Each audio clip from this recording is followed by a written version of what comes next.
Hey everybody, it's Cameron with Speedtech Performance. Now you may recognize this car behind me. It is Jeremy's, who is our head builder here at Speedtech. I'm a little bored in the office, so I'm gonna go steal him from what he's doing back there, and we're gonna take it for a ride. All right, let's do it.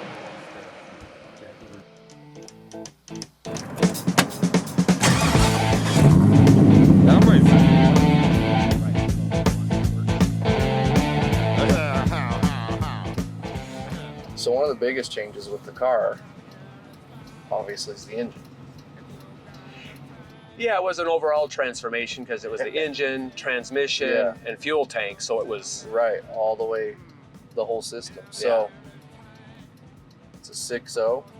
Yep, it's based LQ4 block, iron block. Iron block. Yep. And then you added a couple of go fast twirly things. Yep. Yeah, a couple Borg Warner turbos type things. So how big are they? 7670, I think.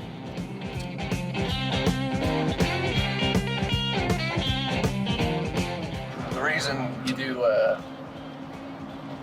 turbo over a supercharger is just for like the instant tuning ability, right? Yeah, because the supercharger, you don't really have the on-the-fly boost adjustment. Yeah. Where the turbo you can. Like right now, I'm on the street, 5 pounds of boost, just kind of what you would call on the spring. Right. You know, and with a touch of a button, I can bump them up to 10 or 15 pounds of boost, and then be really mean to the tires.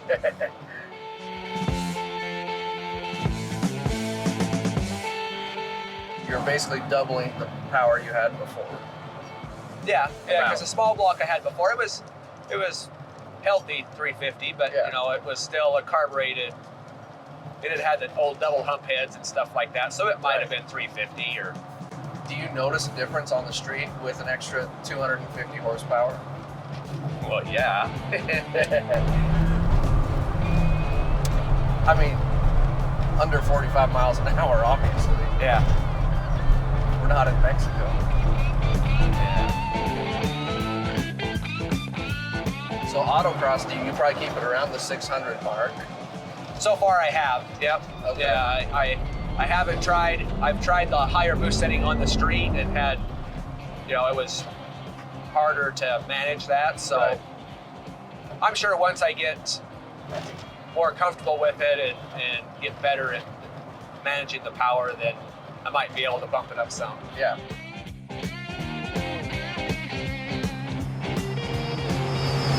And 14 pounds of boost should be around 1,000 by the numbers, obviously. But by the numbers, just 1,000. Yeah. That sounds good. Yeah.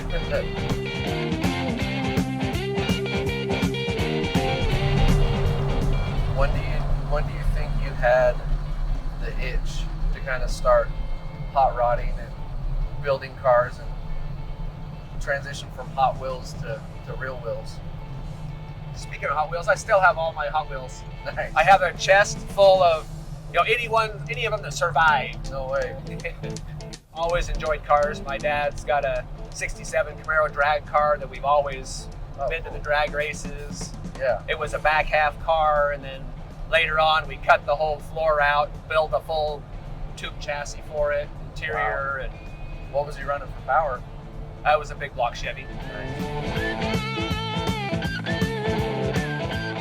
And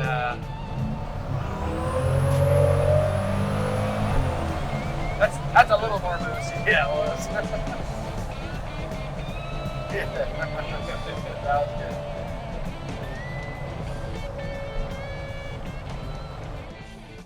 So, tell me where the Rocket D comes in.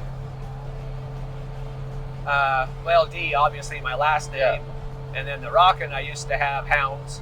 Okay. So that was my brand. So you had a brand. I had a brand for my Hounds, for a Chase Bears and Mountain Lions and all that stuff. So it's just something I've always kind of hung on to, even though I'm not doing that anymore. Yeah, that's so cool.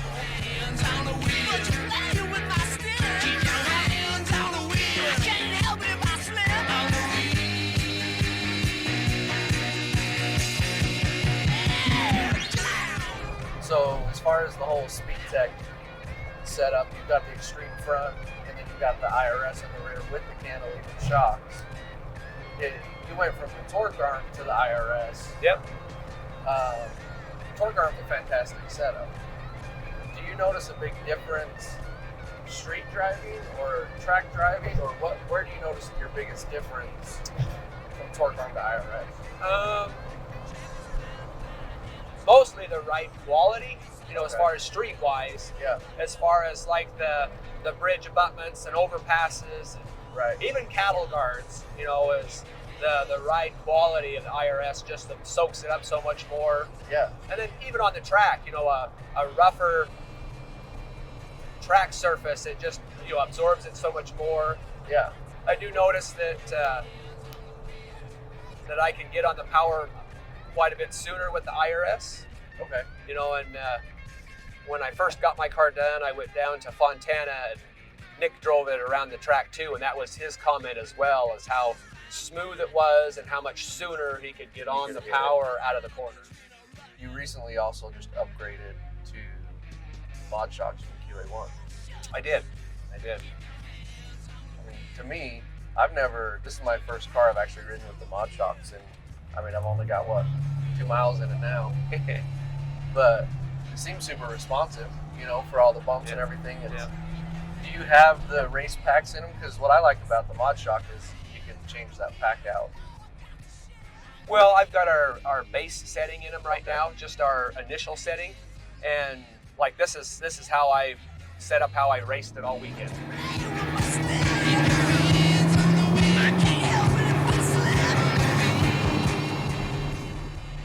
And you never know. It doesn't get caught up in ruts. It doesn't, jerk you one way or the other. And I've had quite a few people say the same thing about how it would drive in the ruts with the wide tire. You just have to live with it. It's like, well, you don't have to live with it. You just have to have the right suspension that can handle a wide tire. Yeah. And then it drives. You can, like right now, I can take my hands off the wheel, and it's we're dead nuts straight. Yep. Don't know if I can say dead nuts on camera, but I just did.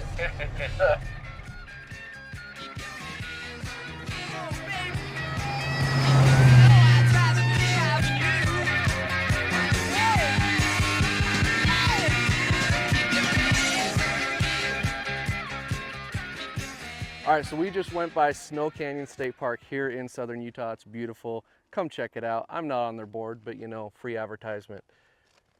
My birthday's Saturday. The best thing I could do is drive your car for my birthday. Today is okay. I don't know if I could give it up on Saturday. Okay, let's do it today. Yeah? Yeah? All right.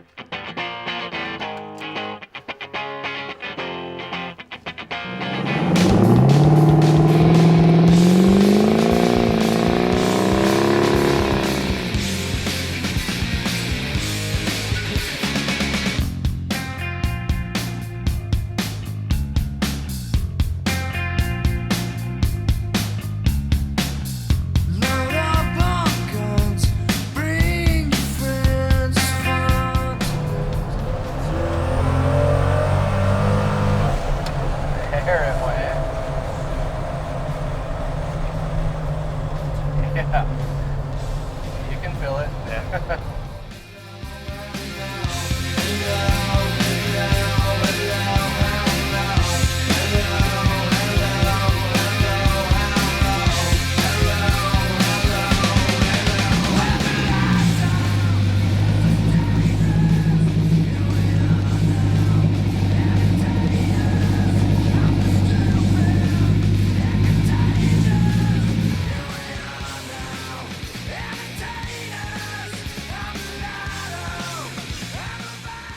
Now that was a great birthday gift. So driving this car on the highway that I drive every day, it felt just like my modern Dodge Charger. So this suspension is no joke, guys. This is something you need to do.